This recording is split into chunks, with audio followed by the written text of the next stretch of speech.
Hello students, JEE 2022 का paper हम discuss कर रहे हैं। 25 जुलाई वाला फर्स्ट शिफ्ट और का पार्ट 5 है ये। क्वेश्चन नंबर 13 देखिए। लिखा है कि locus of the centre alpha beta of circle which touches the circle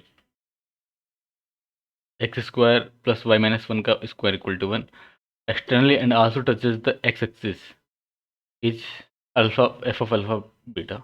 ठीक है, तो कहने का मतलब ये है कि एक सर्किल आपको गिवन है।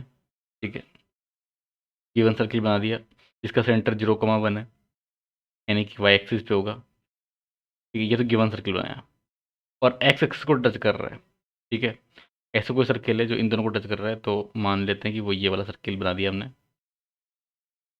जो इसको भी टच कर रहा है और एक्स एक्सिस को टच कर रहा है। मान लो कि सर्किल ही ये है। ठीक है, not look like circle but assume it is a circle. तो इसका centre alpha beta comma beta है और अल्फा कोमा बीटा का ही हमको लोकस बताना है। ठीक है, तो 0,1 फिक्स पॉइंट है और ये लेंथ बीटा होगा और ये वाला लेंथ भी बीटा होगा। इसका रेडियस 1 है ना, जो गिवन सर्किल है उसका रेडियस 1 है, यानी कि लेंथ 1 है। टोटल इन दोनों सर्कल्स के सेंटर के बीच का डिस्टेंस, अगर इसको हम सी बोल दें और इसको हम पी बोल दें, तो पी सी इक्वल टू हो जाएगा, पी सी इक्वल टू हो जाएगा कितना, बीटा प्लस 1 है ना। तो बीटा तो ये आ गया यहाँ पर है ना, मान लो कि पॉइंट एम है कोई, तो P M equal to beta हो गया। तो 1 यूनिट मैंने और बना लिया है ना यहाँ पर, मतलब एक स्ट्रेट लाइन बनाया जिसका लेंथ 1 यूनिट है, मतलब कि लेंथ लेंथ से मतलब वाई इंटरसेप्ट -1 है इसका, है ना। तो ये पूरा जो डिस्टेंस होगा, ठीक है, ये बीटा प्लस 1 हो गया, यानी कि यानी कि एक फिक्स लाइन से ना, ये लाइन फिक्स है, इसका इक्वेशन y इक्वल टू -1 आ जाएगा। तो एक फिक्स लाइन से और एक फिक्स पॉइंट से सेम डिस्टेंस पर अगर कोई पॉइंट है, उसका लोकस क्या होता है, पैराबोला होता है बिल्कुल, P S upon P L equal to अगर 1 है तो उसका लोकस पैराबोला हो जाता है। और पैराबोला ये जो बनेगा है ना, पैराबोला बनेगा वो कैसे बनेगा, ये जो लाइन है, जो फिक्स लाइन है वो डायरेक्ट्रिक्स का काम करेगी और जो फिक्स पॉइंट है वो उसका फोकस का काम करेगा, यानी कि इस टाइप से पैराबोला बन जाएगा ये। समझ रहे हैं बात को? ठीक है, और उसका वर्टेक्स 0,0 पे आएगा यहाँ पर, है ना। तो वाई माइनस मतलब इसका इक्वेशन क्या हो जाएगा, y square not y square, ये तो एक्स स्क्वायर होगा, है ना। X square equal to 4y हो जाएगा, x square equal to 4y होगा रिक्वायर्ड पैराबोला का इक्वेशन। ऐसा क्यों होगा, क्योंकि क्योंकि इसका जो डिस्टेंस है फोकस से वर्टेक्स का वो 1 यूनिट है, यानी कि ए जिसका है 1 आ गया। ठीक है, क्लियर है बात, वर्टेक्स इसका 0,0 पर है ही सी। तो इस तरीके से इसको हमने फाइंड आउट कर लिया। अब इसका एरिया फाइंड आउट करना है और एक्स इक्वल टू 1 के बीच में, है ना। तो उसके लिए हमने इसको ड्रॉ कर दिया, एक्स इक्वल टू 1 कुछ ऐसे बनेगा। तो रिक्वायर्ड एरिया आपको दिखी गया कि ये वाला हो जाएगा, तो आप इंटीग्रेट कर दोगे और यहाँ पर y इक्वल टू लिख देंगे एक्स स्क्वायर बाई 4, 0 से 1 में डी एक्स 1/12 आंसर आ जाएगा। ठीक है, इसको और भी करने का तरीका है, मतलब हो सकता है कि कभी आपके दिमाग में सा कैच ना करे, तो आप क्या करना कि ये यहाँ से बी से सी का डिस्टेंस जो है वो कितना, वो निकाल देना, मतलब पी और सी का बीच का डिस्टेंस, और उसको बीटा प्लस 1 के इक्वल कर देना। ठीक है, ऐसे कर लो। तो मतलब डिस्टेंस फॉर्मूला से, मतलब कहने का मतलब ये है कि अल्फा माइनस 0 का ऐसे किया, फिर बीटा -1 आ जाएगा और स्क्वायर रूट ले देंगे इक्वल टू, ये डिस्टेंस किसके इक्वल होगा, बीटा प्लस 1 के इक्वल होगा ये डिस्टेंस। यहाँ से भी आपको अल्फा और बीटा में रिलेशन मिल रहा है, तो सेम ही आएगा, बीटा स्क्वायर इक्वल टू, तो not beta square, alpha square equal to 4 beta, ये निकलेगा यहाँ से। ठीक है, यहाँ से भी लोकस वही मिल जाएगा आपको, x square equal to 4y। करके देखोगे तो वही मिलेगा बिल्कुल। यहाँ मोड लगा देना चाहो तो। ठीक है, तो क्वेश्चन नंबर 13 सॉल्व हो गया। क्वेश्चन नंबर 14 पे आते हैं। इस क्वेश्चन को करने के दो तरीके हैं, या तो एक्सपेंशन से कर लो, या फिर देखिए लग रहा है कि इसमें आप रेशनलाइज कर दो इसको, है ना। न्यूमेटर में जो लिखा हुआ है, डिनोमीटर में तो 1 है, और मैं इसको एक्सपेंशन से करता हूँ। तो उसके लिए मेरे को क्या करना पड़ेगा, पहले यहाँ पर एन स्क्वायर कॉमन निकाला तो एन आ गया बाहर, तो 1 - 1/n प्लस 1/n², और इस पूरे का पावर में 1/2। ठीक है, एक्सपेंशन कैसे, बाइनोमियल एक्सपेंशन लगा देंगे। ठीक है, यहाँ पे एन स्क्वायर आएगा 1/n², फिर plus n alpha plus beta, और इसका वैल्यू 0 करना है। ठीक है,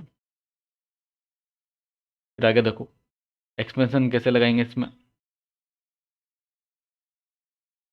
एक्सपेंशन लगाने के लिए अ, ये जैसे 1 + x का होता है ना, उसी तरह से लगा देंगे। तो उसमें 1 + 1/2, एक्स यहाँ पर कितना है, -1/n प्लस 1/n²। ठीक है, यही है। और फिर इससे क्या आता है, इसका एक्सपेंशन 1 + x पावर लिखा है कहीं पर, n लिखा है, तो इसका एक्सपेंशन कैसे करते हैं हम, n की जगह p ले लो यहाँ पर, तो 1 + px आ जाएगा। फिर p p - 1 और फैक्टोरियल 2 डिवाइड में फैक्टोरियल 2 आ जाएगा, और यहाँ पर x² आ जाएगा, एंड सो ऑन चलता रहेगा। आगे इसमें लिखने की जरूरत नहीं है, क्योंकि आगे के जो टर्म्स आएंगे ना उसमें स्क्वायर आएगा, यानी कि n⁻2 से स्टार्ट होगा, मल्टीप्लाई में यहाँ पर n ही है मैक्सिमम। 1/n तो बचेगा बचेगा, और 1/n अगर limit n tends to infinity है ना, n टेंस टू इन्फिनिटी है, तो 1/n हो जाएगा 0, है ना। इससे आगे नहीं कर रहा हूँ मैं एक्सपेंड। ओके, फिर plus n alpha plus beta लिख दिया इक्वल टू 0। अब आगे इसमें जो n था बाहर उसको अंदर मल्टीप्लाई किया, तो n प्लस हाफ 1/n, और इस 1/n से माइनस वाले से मल्टीप्लाई किया तो माइनस हाफ आ जाएगा, माइनस हाफ आया। ठीक है, फिर plus n alpha plus beta, ठीक है, इक्वल टू 0। आप रेशनलाइज भी कर सकते हो, या मतलब स्टार्टिंग में वैसे भी आंसर आएगा, आ ही जाएगा। अब देखो limit n tends to infinity,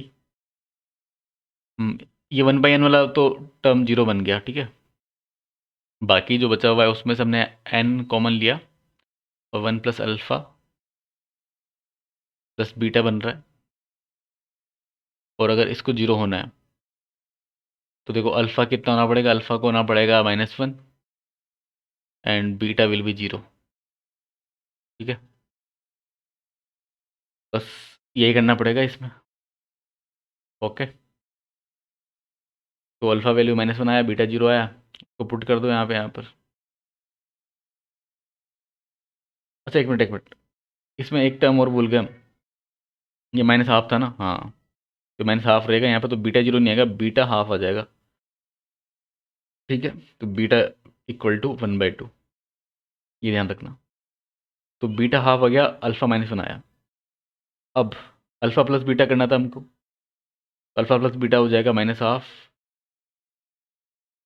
और इसका लेना था हमको मोड, तो मोड लेने के बाद में 1/2 आ जाएगा, और फिर 8 से इसको मल्टीप्लाई करना था, तो क्या आ जाएगा 4, तो आंसर विल बी 4। ठीक है, तो इसका जो आंसर है वो 4 हो जाएगा यहाँ पर।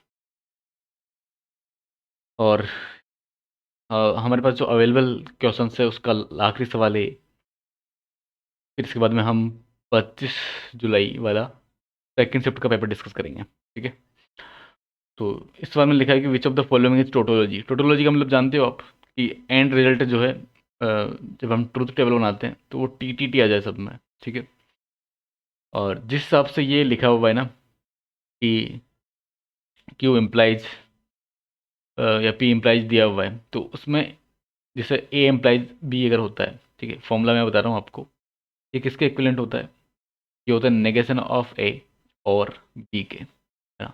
ये आप यूज करो, और इसका यूज़ करने के बाद में जो रिजल्ट आप देखो, जैसे थर्ड वाला इसका आंसर है ना, तो मैं थर्ड वाले को ही सोल्व करके बता रहा हूँ।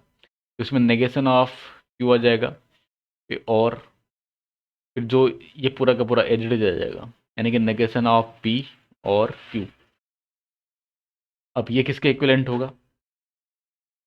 इसमें हमने जो डी मोइवर्स थ्योरम होता है वो लगाया, तो नेगेशन ऑफ क्यू और नेगेशन ऑफ पी, ठीक है। फिर और आ जाएगा, अच्छा डी मोइवर्स थ्योरम लगाने की जरूरत नहीं है, तो डिस्ट्रीब्यूशन लगा दो, सिंपल सिंपल डिस्ट्रीब्यूशन है ये तो।